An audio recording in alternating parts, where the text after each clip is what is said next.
Pretend like this. Yeah, exactly.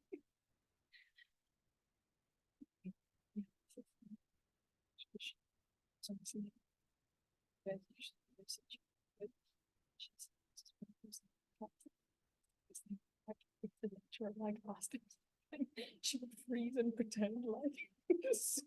But then she said, "Oh, I think she did that," but then someone walked by. So she was like, it, and then somebody just walks very normally behind. Good afternoon, everybody, and welcome to our webinar. We're just going to give another couple of seconds just for some more people to join us, and then we'll get going. So you can just listen to some of our banter here in the background. We're having a bit of a laugh and a bit of a catch-up, taking this moment while we can.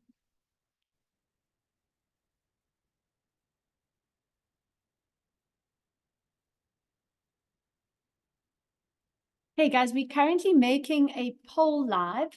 Just we ask you to please enter your thoughts around this in terms of when you think the best time would be to attend webinars like this. We just want to make sure that we can make things as valuable as we possibly can for you. So your input in this regard would be very much appreciated.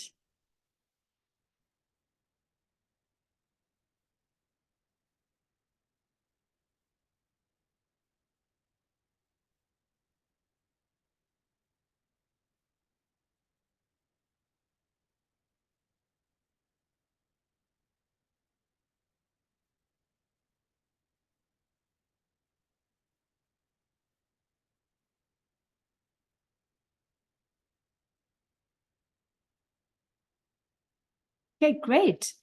Thanks, guys. Thank you for entering that poll. I think that information definitely does help us. Sorry, just going to close it here. And we are now going to get started. So the reason for this webinar was we recently got the opportunity to have an interview on NCA that spoke about the fact that matric results were about to come out and high levels of anxiety around it, around receiving those results, as well as determining what happens afterwards. And we've had such a favorable response from that and the blog posts and some of the other content that we've put out about it, and had a lot of questions coming through to us looking for advice. So we've actually decided to do this webinar in order just to give you, just answer some of these questions and make an interactive session around this topic. So my name is Charton. I'm one of the program managers here at Red and Yellow and senior lecturers on the advanced diplomas. Hi, I'm Tendai Mbumbwa. I'm also a program manager here at Red and Yellow, specifically for the BCom. And hi, I'm Jo, and I used to teach on the BA in Visual Communication, and I'm now the manager of the Creative Communication School. So I think just to start off with, just to give you an idea of how we're actually going to be approaching things, we're going to take you through and talk you through 5 steps that we believe are quite important to set you up for career success. And then there were a whole lot of questions that you all submitted when you signed up for this webinar. So thank you so much for that, because it gives us some great starting points and some elements to cover. So we're going to go through that. If you have any other questions as we're going along, you can pop them into the chat. We also have the lovely Roshana on this call with us, who's one of our incredible student advisors. So she can help answer anything relating to the specific programs or anything relating to deadlines, how you apply, all of those types of elements. So let's just start and recognize that probably the majority of people that are on the call or who have reached out to us, which is certainly what we've seen, are people who have finished matric. And one of the first things that we want to say to you is, well done. And you have to recognize that that is a massive achievement. And we know that there's a whole lot of anxiety that comes around that. We know that there's some anxiety sometimes around the results. There can sometimes be some levels of disappointment. But before you go any further, we always feel it's so important to take a step back and recognize how well you have done to get to this point. You've gotten through 12 years of schooling, and that is an incredible, incredible achievement. And now starts to come that tricky point of like, well, what do I do next? And the first thing that we want to discuss when we talk about these 5 steps is to recognize that there are, in fact, multiple paths to success. So one of the things that we just want to discuss around this is recognizing that you've come out of an institution where for 12 years, everything was very much predetermined for you. Yes, you had the ability to choose between a couple of subject choices, but generally, through the course of that time that you spent at schooling, you were working towards those year-end exams at the end of grade 11 and at the end of grade 12. Now suddenly things look very, very different. And what we talk about in saying that there's multiple ways to success is what you might think is the thing that you 100% want to do when you leave school might not be the job that you always end up doing. Research has shown that typically people will change full careers, not just jobs, full careers 4 to 5 times in their lifetime. So it does talk to a level of flexibility, and it talks to a level of also change as you recognize more about who you are. So sometimes we see as well that there's no straight line, that things evolve and change as we grow. And I think it's at this point that I actually want to bring in Jo to talk very much around, say, the BAVC and how we approach that within this particular program. Yeah, thanks, Di.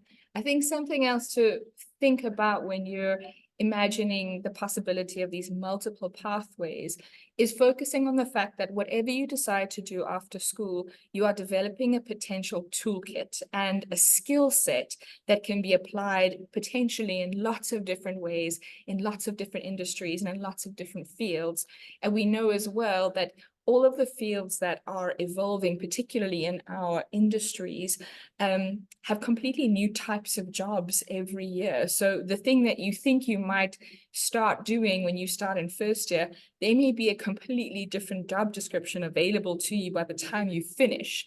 So it's really important that you are emphasizing and focusing on skills development and really being intentional when you engage with whatever you do after matric to hone and develop your toolkit rather than focusing only on a specific type of career. So one way that we kind of think that through in the BA Visual Communications degree is when you start, you have a foundation, you have access to a really wide range of different subjects and different modules.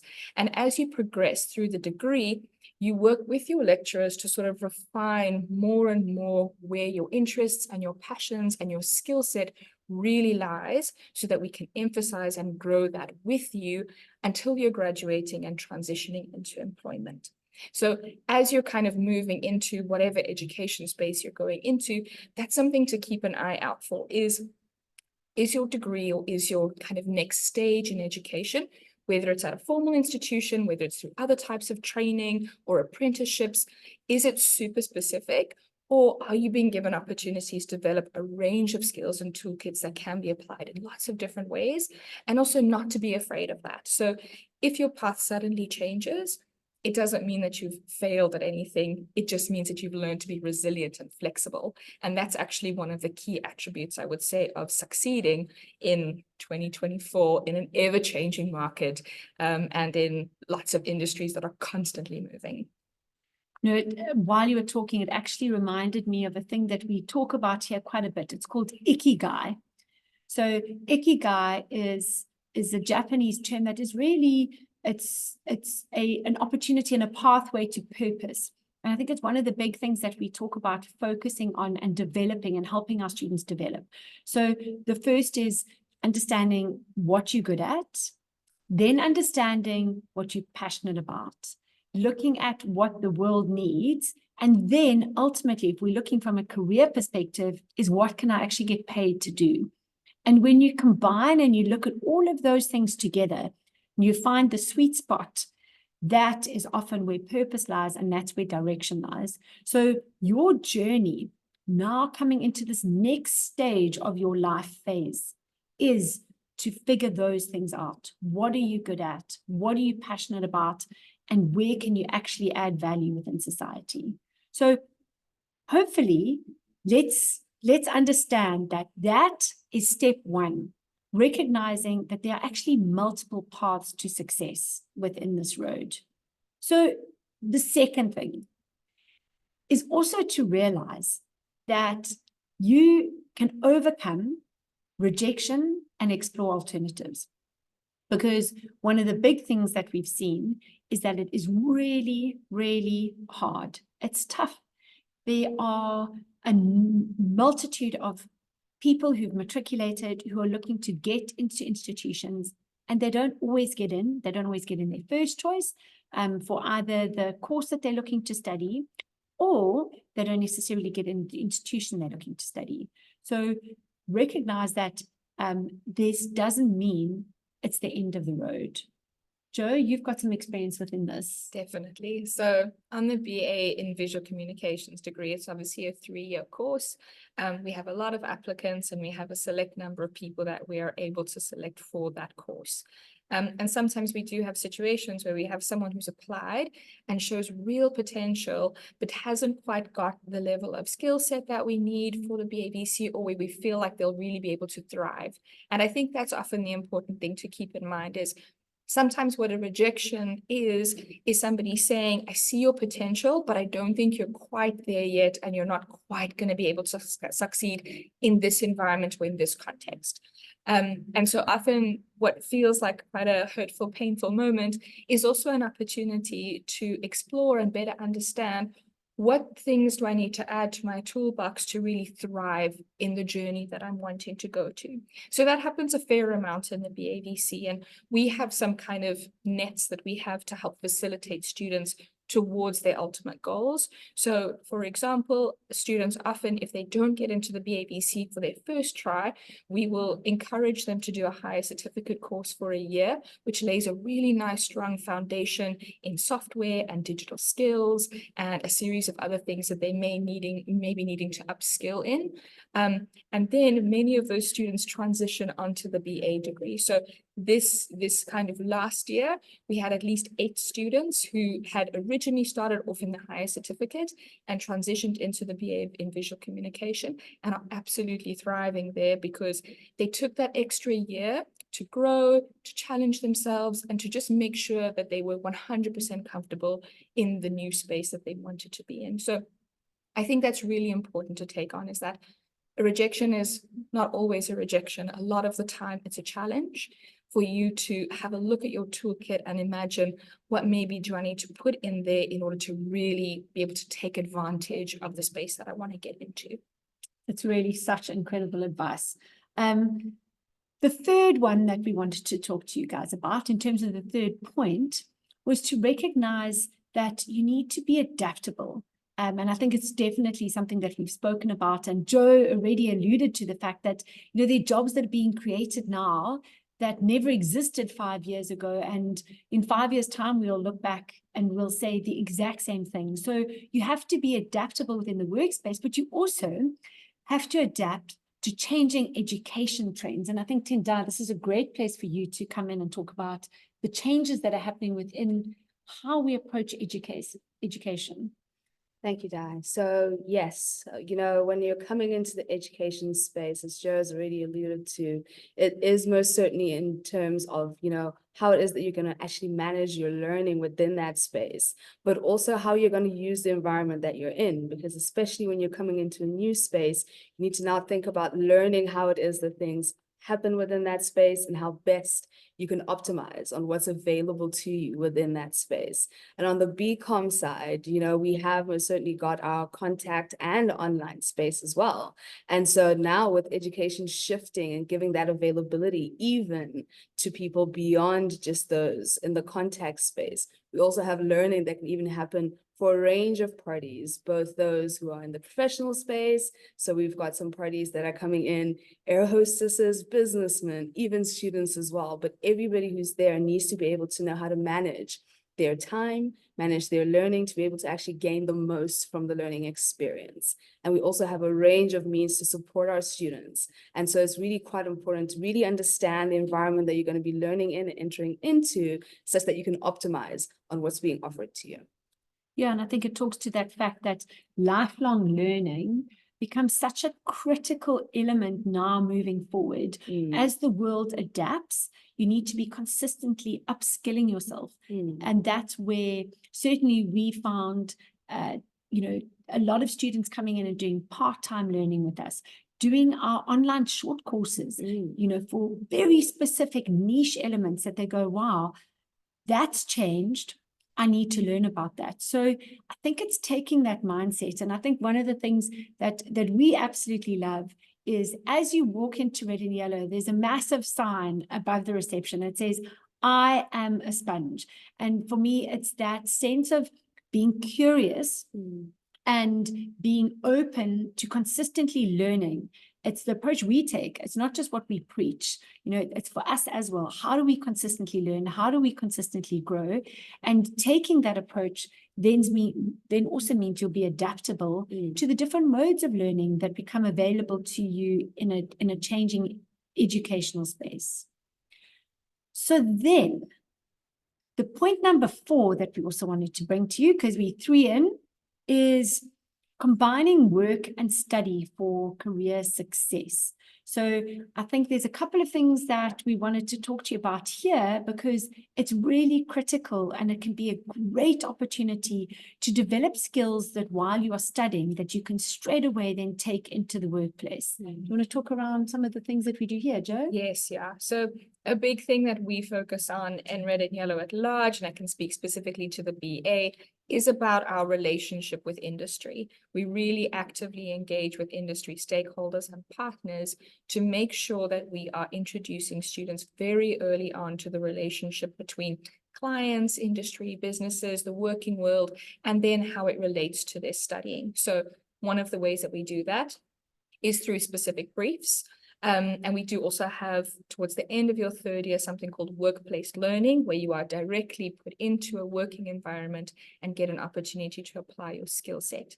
But even while you are studying with us between 1, 2, and 3 years, we really try and emphasize that you are applying your skill set in working places, even outside of more formal work. So we connect a lot with NGOs as well, with briefs specifically, and give our students an opportunity to work with NGOs for the purpose of developing and understanding how those skill sets might apply to a range of different working spaces.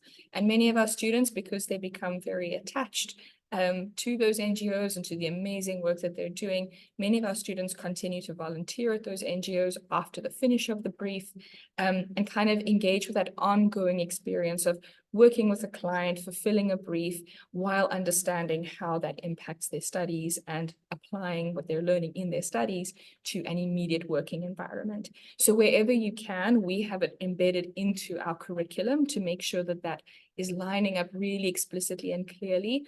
But as soon as you can start integrating what you're learning while you study into the working world, the easier it is for you to see the relationship between those two things and to start mapping out a path for yourself for what types of industries, what types of work, what types of projects you're passionate about, so that that informs how you go about studying and what you're.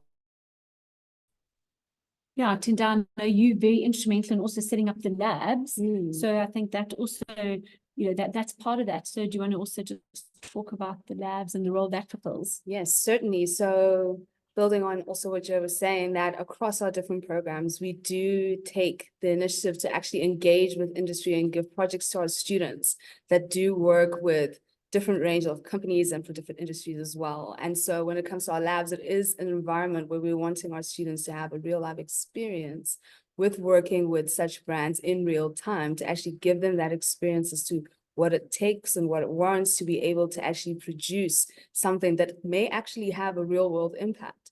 And so it's been quite exciting to watch our students, in years gone by, working with brands, SMMEs that we've given them briefs to do in the BCom, that have actually been able to give very valuable feedback that have been taken on by some, and such that the students have actually been able to immerse themselves in the process to actually understand the value of communicating with brands, actually bringing ideas that are relevant in the time and the era that they're working in. I think so ultimately, if you're not lucky enough to join us, I think one of the things, just make sure you do, guys, is get some level of experience. It's one of the hardest things. You finish studying and you start looking for jobs and it feels like everybody's asking what experience you have. Going back to Joe's point, you are learning skills all the time. There are an incredible array of NGOs in this country that do phenomenal work and are very good at the thing that at solving the problem that they've identified. But they may need help with the things that you're busy learning and the things that you're busy studying. And so look to do some voluntary work there. It's a great way of building up a portfolio, and then keep evidence of that. Show the work that you've done. So when you go out into the industry and somebody goes, well, what have you done? You can actually show a body of work and you say, well, yes, I volunteered at this NGO and this is what I've done for them. I've taken them from here to here. I've implemented these systems. I've built these communication platforms, whatever it is. And I think you'll find that it's also incredibly rewarding as well. And like Joe says, helps you figure out and navigate that path just that much further. Then one of the big things that gets spoken about a lot is the fifth point, is just looking at exploring funding options for education, because we do know that there is very much a gap in terms of the number of people who want to study and their level of affordability to study. So I know it's something that we always all very passionate about. But Tendai, do you want to talk around that a bit? Yes. So here at Red and Yellow, for instance, we are very passionate about being able to afford students from a range of backgrounds the opportunity to learn and the opportunity to actually make an impact on people's lives through funding. And most certainly, for instance, we have a large investment toward being able to afford students tuition in order so that they can actually pursue their dreams that they're hoping to be able to accomplish with us. Now, when it comes to these bursary opportunities that we do afford our students, it is something that we really want to be able to actually work with our students right from the beginning all the way through. And we attempt to maintain relationships with our students to ensure the pathway that they are walking. However, there are multiple institutions that do offer this. And it is quite important when kind of considering where it is that you want to learn, what you're hoping to achieve, and the dream that you're attempting to pursue, especially when you're in consideration of these kinds of fundings. It is an important point to research, for there are multiple opportunities that are made available across South Africa and even globally, depending on what it is that you're hoping to do. So it is something that we most certainly take great pride in, and we have quite a large body of students that we enjoy year by year seeing progress from here through bursary funding. But I would definitely encourage you, as you're kind of going through to the next stage and you're considering where to go and what to do a bit of research in terms of the bursary opportunities that are available out there. And we are one amongst many. And I think also another important thing to keep in mind is many of you may choose not to study immediately. You may look for experience with a workplace or in another industry. So something to ask a potential employer is about their attitude towards lifelong learning and further education, because many companies will emphasize training, and that can be in the form of in-house training, or it can be in the form of short courses that they're willing to sponsor in order to help you grow. So if you're at a point in your life where either you aren't ready to study or you haven't been able to secure funding to study and you realize that you need to work, keeping in mind that education is an ongoing project for every single person. And that's ideally how we should all be living, is towards that goal of lifelong learning. So choosing an employer or choosing kind of an employment culture that emphasizes ongoing education is also a way to start thinking through other ways to fund the education that you might need for the rest of your life. So guys, we've got a whole lot of questions to get through. So thank you so much. A number of you mailed questions to us when you signed up for this webinar. But there's actually that one that's come through the chat so far, talking about, will the postgrad students also work very closely with stakeholders in a working environment? And probably what we should have clarified when Joe and Tendai were talking, it is baked into the culture here at Red and Yellow. We come out of the industry. We celebrate our 30th anniversary this year. So expect a bit of a celebratory party at some stage. But very much the reason why we were started was a number of creative directors looked at what students were coming out of education institutions and into the industry with, and they said, they don't have the skills that we need. So let's teach them those skills. That level of industry connection, that level of transference of skills, keeping close to what is happening within the industry is baked into absolutely everything you do. So whether you are doing a certificate, a higher certificate, one of our part-time courses, online learning, advanced diplomas, BCom, BA, whatever it is that you are doing with us, recognize that it is very integral to everything that we do. There's a lot of industry connections. You will see if you come and study with us, you get the privilege of listening to people who are at the top of their game, come in and share their knowledge with you, which is literally, like we say, it's a privilege to learn from the best. We have work placement learning baked into these programs as well, so that you get to go out and experience different learning environments to also figure out what works best for you. So it's not just on one or two of the programs, it is literally every single approach that we have, because we recognize that that's where we come from, that's at our core, and it becomes really important to every single one of us in terms of making sure that when you join us, we give you the best opportunities to succeed as possible. And that requires keeping a very close, close link to what is happening out there and what people out there are needing. So maybe if I can jump in as well. So it's baked into our culture, but it's also something that we've been actively recognized for, especially this year. So this year we are the third time in a row Penduring School of the Year and the Lurie School of the Year as well. So that kind of also shows the level of engagement that we have with industry, where we are directly responding to kind of movements and trends that are happening out in the advertising and design and marketing world. And we've also started being recognized for that culture because it is so deeply embedded in everything that we do across all of our projects, and the way that we approach kind of how we approach industry and our students engaging with industry. So I would say this year is one of those years, especially where we've kind of really been able to ring true to that mantra that we have of being a sponge and being connected to industry with that level of curiosity and engagement. yeah, and I think it talks to that exactly what we were saying earlier. We don't just ask you to be a sponge when you come in here. We as an institution, we as everybody involved here recognize the importance of that, of consistently sponging and learning. So guys, I'm going to go through to some of the other questions that came through, because there's some great questions here.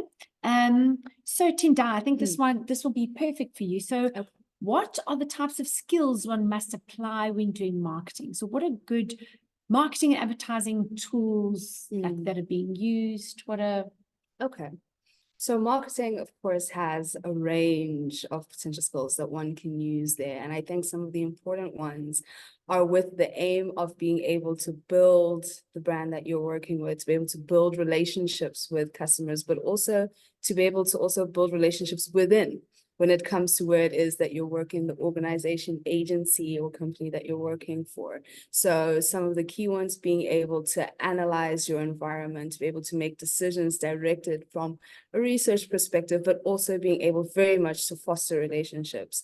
And those relationships come from whether it was speaking from business to business, business to customer, and our communication capacity is also quite crucial. So when it comes to marketing, at the end of it all, we're just trying to build this space where we can actually persuade people, but most certainly standing on the nature of relationship that we're able to foster in recognition of the kind of customers that we have and the context that they're operating in. So, 10 years ago, the context the marketers were operating and trying to understand customers in is different from where we are now. And as Di said earlier, even easily 5 years from now, we'll be in a different context. So wanting to stay abreast of what is going on in the industry and the changes that are happening there is also quite important.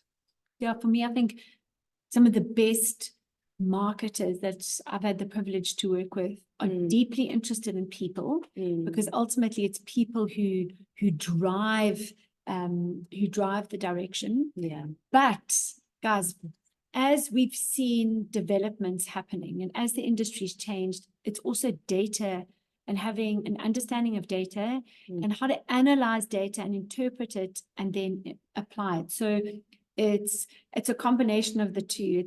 It's what we call, so we were originally called the School of Logic and Magic. And we still have this element where we go, it's the strategic logic and it's the creative magic. It's having a bit of both. It's understanding the people, the trends, the nuances, the data, what's it telling me? And then the magic of, well, then how do I connect with them? How do I ignite them? How do I persuade them? How do I tell my story in a way that's relatable and creates that connection point?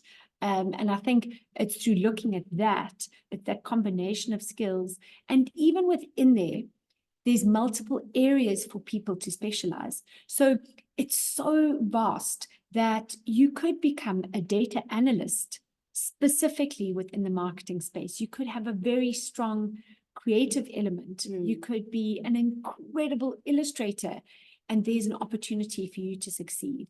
And I think one of the big things that we try and do here is expose you to those multiple opportunities to see, well, in this great big space, where are you going to best fit? Because when you succeed, ultimately then we've succeeded. Your success, that's what ultimately we're looking for. What happens after you leave us and you go on to do big, amazing things? So actually, this next question talks about, funny enough, well, what happens when you leave?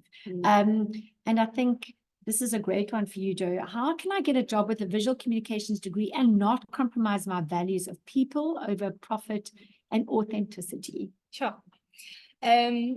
So I think a really important thing to keep in mind when you are job seeking for the first time is having that knowledge of what your values are. And it is the way to ensure that you have a career that is authentic and kind of drives and nourishes you and means that you are solving the kinds of problems in the world that you want to solve. So I think having a knowledge of those values is really important. And then when you're seeking employment is trying to understand the culture that you're moving into. So what kinds of companies are you applying for? What kinds of projects are you choosing to do? What kinds of networks do you kind of embed yourself into to make sure that those are the types of projects that you're working on?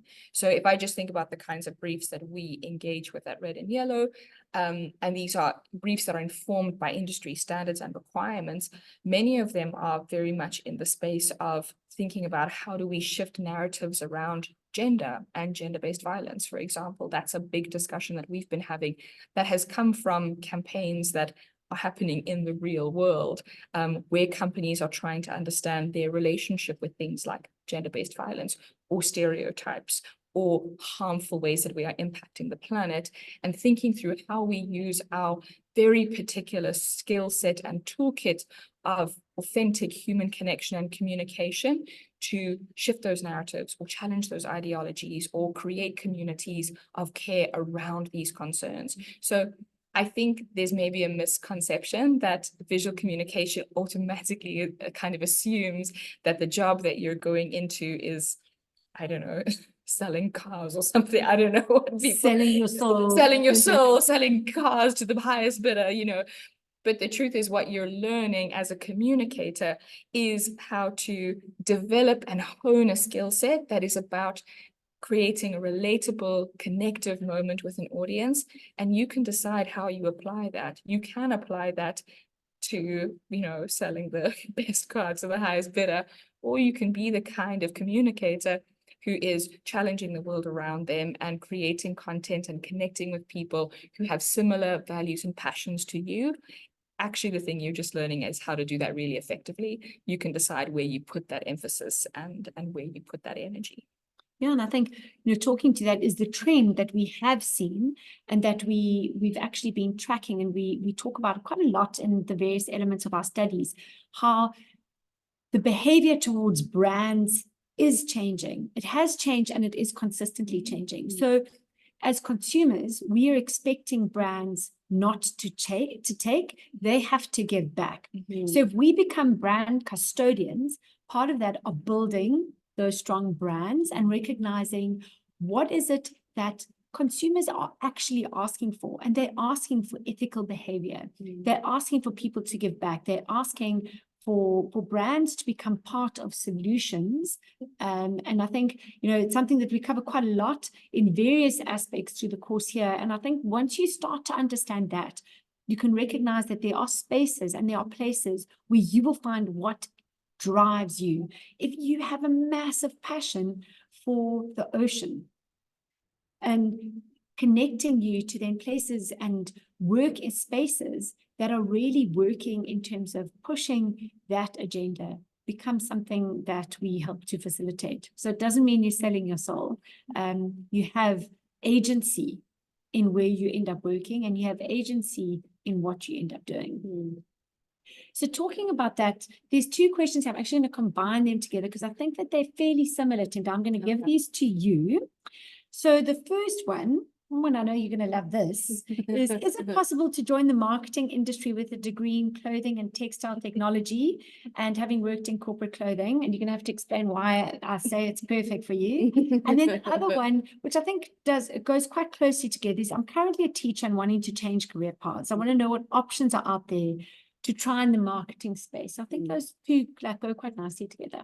Okay, so I may have a gentle amount of insight in terms of fabric because I'm doing some research in that regard. But she's doing her PhD in African textiles. So there is most certainly room there. And I think, one of the things that I find most fascinating, because my context is in the African market space. And I think there's so much room for development, innovation, and entrepreneurship within this space. And there are a lot of different people who are actually fueling this in the market space in Africa. And so when you're coming from the textile and clothing perspective, yes, there's room within the corporate space where you're actually looking at the bigger, organizations that actually do invest in selling textile and clothing. But also I would even encourage to look a little smaller, because I think there are a lot of businesses that are being started that are coming from all across Africa, both here in South Africa and across the continent. And I think it's one of the really big things that has been so interesting in developing from the textile point of view is the need to be able to actually communicate and build awareness and build, connection with consumers about what the textiles are doing and about the market that's there. So there's most certainly room from a marketing point of view when you're looking within the clothing and textile industry. And I think as a teacher, which I am, most certainly I think there's room, because one of the key things that we always tell our students is that we love to talk and we love to speak and we love to also persuade, interestingly enough, because as we're actually building and connecting with our students and being able to show them the value of what it is that we're teaching to them, that's actually a bit of a marketing skill. And so I think most certainly when you're looking in the teaching space, there's a lot of opportunities that are there. And I think when you're considering the path that you personally would like to take, also doing a bit of research around what those prospective opportunities might be. Also consider what we've been talking about in terms of lifelong learning, because I think there's a lot of room to engage and be there in small and not necessarily grand, educational opportunities for you to upskill, enhance, and actually really polish some of the skills that you already have now. So most certainly from both of those aspects, there's a lot of opportunity.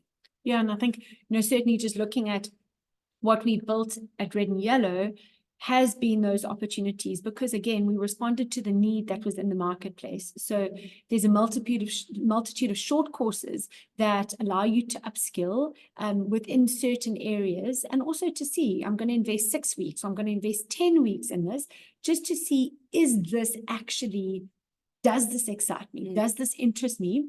And it also gives you that extra bit of skill, that extra bit of practical knowledge, because that's very much what we're looking at as well, that you can then start on that path.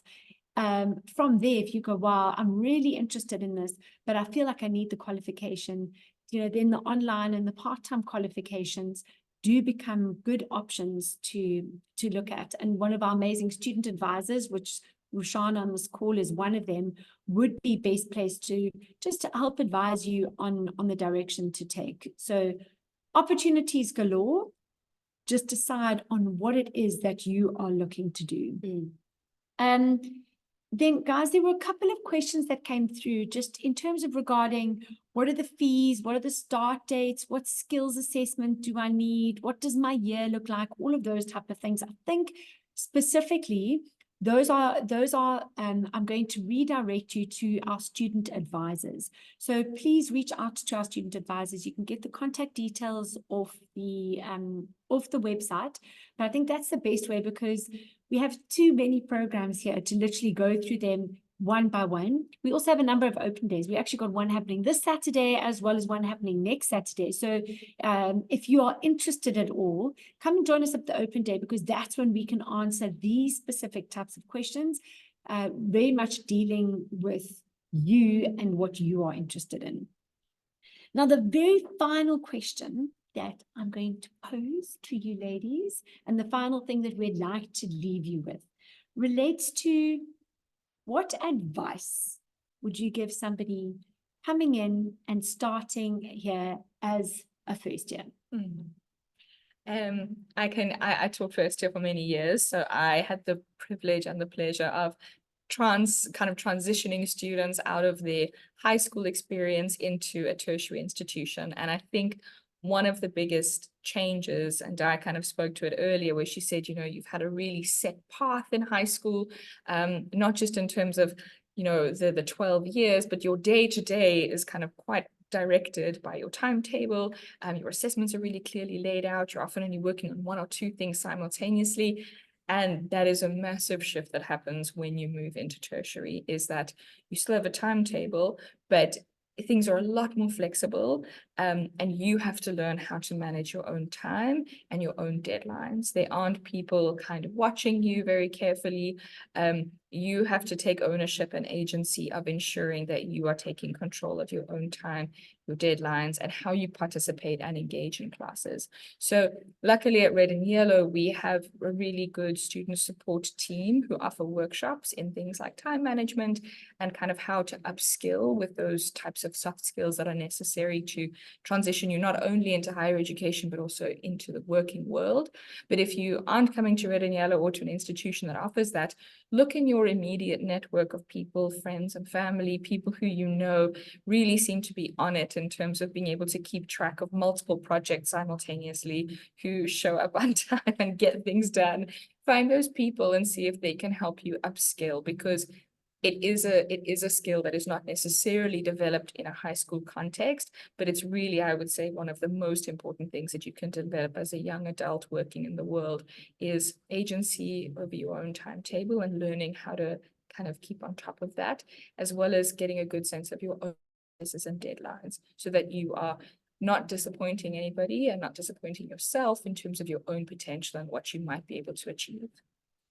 Certainly, and I think in support of Joe's point, we have an array of resources that are available here at Red and Yellow, and I think these resources, both in human form, such as ourselves, our lecturers, our, student support, there's a whole range of resources that we have here, and I think kind of touching on what we were talking about earlier, of just customizing yourself to the context that you're in and getting to know everything that's available for you, and for us here, getting to know the wonderful roof space that is a very nice space to relax and just kind of wind down a bit. But there are a lot of resources that are here that are all here just to assist as students are making their way through the learning program. So yeah, I think that would be something that's quite important to know and to also kind of recognize and getting to know yourself a bit more and knowing when we need these, but most certainly also working with our peers, I think is something that's quite important that really strengthens and actually adds more value to our learning experience. So on my side, I think it's quite interesting because it might sound like a slightly controversial statement, but stop being focused on exams and the marks, because like I said, you spent time at school where it was all about the grade 11 and the grade 12 results, like were your definitive moments. When you come in here, we ask you to be a sponge. We ask you and we give you a range of opportunities to expose you to so much. So don't keep on asking us, is this going to be in the exam? Is this right? Is this right? Yeah. Absorb and learn and grow. There's more opportunities here for you, and there's more opportunities in tertiary institutions. Wherever you end up going, whatever learning path you decide to take, invest in that learning path. Not to simply get a piece of paper at the end, but to develop the skills that Joe consistently spoke about, that you can take and transfer and you can start to utilize, because that's when you start to develop that system that I spoke about of Ikigai. Because it's the more you do, the more you learn, the more you'll realize what it is that you're actually good at and what it is that you're actually passionate about. So focus on that. Focus on developing yourself. Focus on learning, focus on growing, focus on making sure that at each stage you've developed further than where you were beforehand, and not so much about, is this going to be tested? Is this going to be marked? As opposed to going, where is the value that this can hold for me in the long run? And I think, guys, ultimately, if you can take that approach, if you can go, yes, things change. There's no set path to success. There's no solid brick road.